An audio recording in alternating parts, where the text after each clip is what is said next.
You little characters have no idea who's sitting in front of you right now. You're about to shit your fucking pants. You got your perspective. I just want to be happy. Don't you want to be happy? What I'm going to do is kind of give you guys a little bit about my background, spit a couple things that are on my mind that I think might be valuable for your life, and then hopefully maybe even do a little bit of Q&A with you guys, because I think that matters as well. So it's really fun to be here because when I think back to my childhood and school in general, I have a really interesting relationship with school because I was an atrociously bad student, right? My whole life I got D's and F's, right? And so I'm not so sure how well of an opening line that is for the mentors and everybody else, but I think it's super important for you to hear where I'm going with this. It doesn't mean that you should go and get D's and F's and things of that nature, but what I'm gonna speak to you about is where I come from, what got me to where I am today, and that's not predicated on how successful I am financially or reputation-wise. I sit in front of you today as a 43-year-old man who's extremely happy. And happiness to me needs to become the thing that everybody tries to achieve, whether they're sitting here or they're sitting back there, even though they're much further along.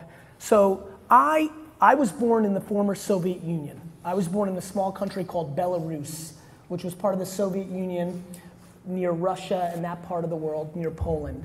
I came to America when I was 3. We were unbelievably poor. I lived in a studio apartment in Queens from the ages of 3 to 6 years old. That was literally the size of the stage that I'm on now with 5 other family members. So I came from a really kind of early, rugged place. We didn't speak the language. The economy was bad, so it was hard to get jobs. It was tough. The only thing my parents knew was like to try to get different jobs. One of the jobs that my dad got was to work at a liquor store. So he worked making $2 an hour, stocking shelves in a liquor store.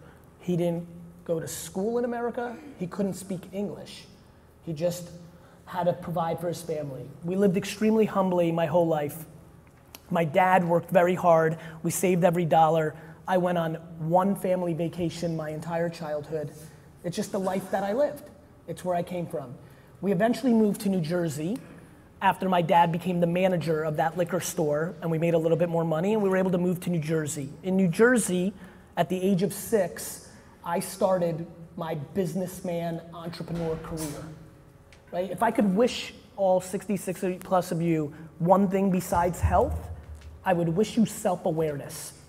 Self-awareness is an understanding of who you actually are versus who you wish to be, who your parents wish to be, who even your mentors wish you to be. It's you understanding who you actually are. At a very young age, I knew who I was. I was a kid that loved to make money. I was a kid who, instead of going outside and playing, wanted to sell lemonade, wanted to shovel people's snow, wanted to rake leaves, wanted to wash people's cars. I wanted to do stuff to get money. That's just who I was. And it wasn't even about the money. I didn't want to buy stuff. It's not like I wanted to buy Nintendo or a football. I just loved the game of trying to build a business. The same way you might love playing a video game or playing a sport or reading, or I don't know what you love, but what I loved was having a business. Now, right now in America, like being an entrepreneur, having a business is cool. When I was growing up and I was your age, it was not. The only way out of my tough situation was to go to a great college that would help me get a job. That's what I grew up with. That's what they grew up with. There was one path in America that everybody was talking about, which is get a great education, it's your way out. Now, that worked for a lot of people. And by the way, it's gonna work for plenty of you as well. I'm sure many of you in this room wildly understand that you are quite fortunate to be within this ecosystem and it's going to give you opportunity. The problem is, and I'm not sure if this is on the agenda, I hope I'm not breaking anything here, Ted. The problem is, how old are you guys? Great. Amazing. So at 11 and 12, I already knew who I was. At 11 and 12, I was already going to malls and hotels and selling baseball cards at shows. When I was 11 and 12, I was making $1,000 a weekend selling baseball cards. I just was. How? I had no money. My parents had no money. What did I do? When it snowed, I went to people's houses, rang their doorbell, and asked them to give me $1 to $5 to shovel their yard, and they said yes, and then I worked for 30 minutes, shoveled somebody's yard, got $5. Or in the summer, I got lemonade, I set up, I did a lemonade stand, like I did things. I didn't have the internet. There was no internet for me. How many of you have a smartphone? You guys have Instagram. You guys have Twitter. You have the internet. Thank you. Like, I didn't have that. What I had was my neighborhood in New Jersey, and I could hustle and make money, and I saved. And in the same way for you guys now, people care about things like Yeezys and Supremes and stuff of that nature.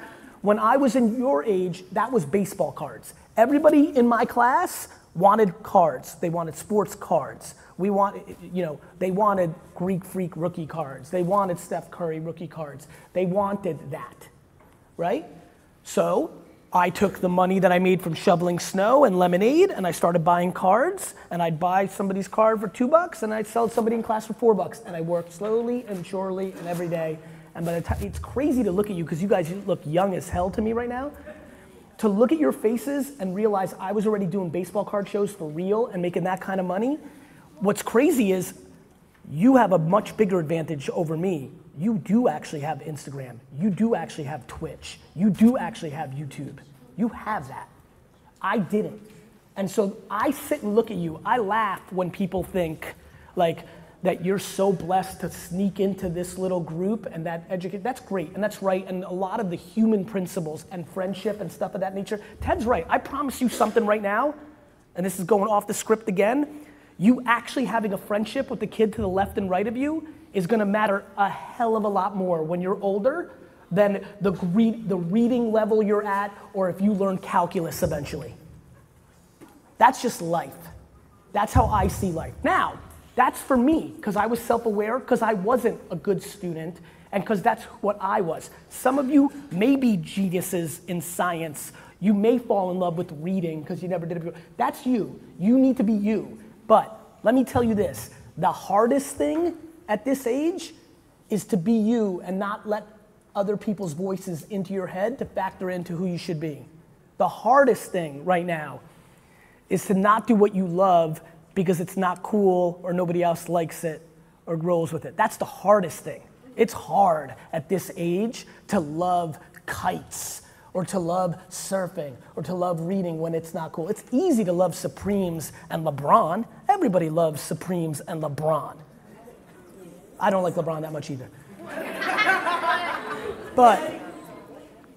But let me say this, and let me say it very clear to all of you. You are living in the greatest era to be alive of any human being ever, because you have the power of the world in your pocket.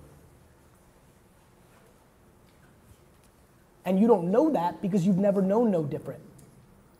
You don't know a world without an internet. The fact that you can start an Instagram account tomorrow about any subject, about anything, and a year from now, people are willing to pay you $500 to post a picture on that account, blows my mind.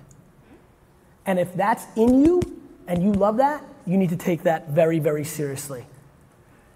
It just is. People are you're gonna hear messages from where you live and in this class, and they're gonna come in both different places about how fortunate you are to hear and how tough you have it there. And the reality is, honestly, in my heart, I just genuinely don't think those things matter as much as everybody else in this room does. I think what matters the most is that you have the internet.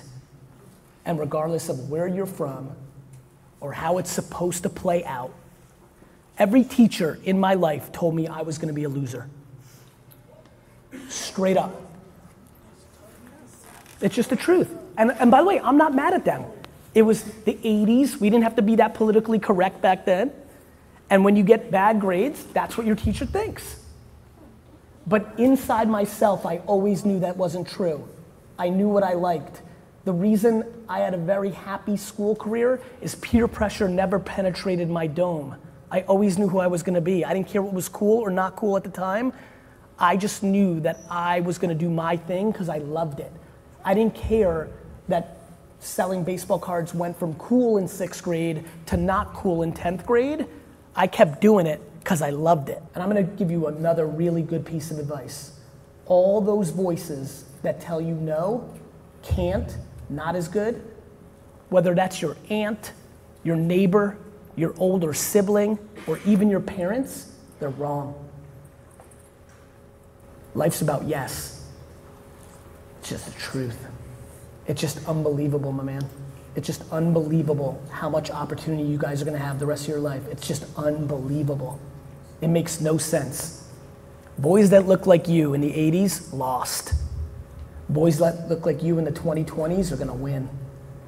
Because the generation I grew up with and they grew up with, the system wasn't as good for us that grew up with nothing. The next generation, because of the internet, the system is benefiting the people that know what it's like to struggle or fight. It's hurting the people that are entitled and are soft and have it easy. You guys have a blessing in your circumstance, and I don't think people are telling you the truth about how big the blessing is and how big the opportunity is. That's my truth. That's what I think is happening. I think that you need to start communicating to the world about the things you're interested in. The reason most of you haven't started an Instagram account or put out more content is because you're worried about what other people think, or if you don't get enough likes, or all that other crap that everybody worries about. It's called insecurity. You actually worry about what the other person sitting next to you thinks. I understand it. I respect it. 99% of people live life that way. But the reality is, the quicker you figure out how not to factor that in, is the quicker you're gonna get real happy real fast.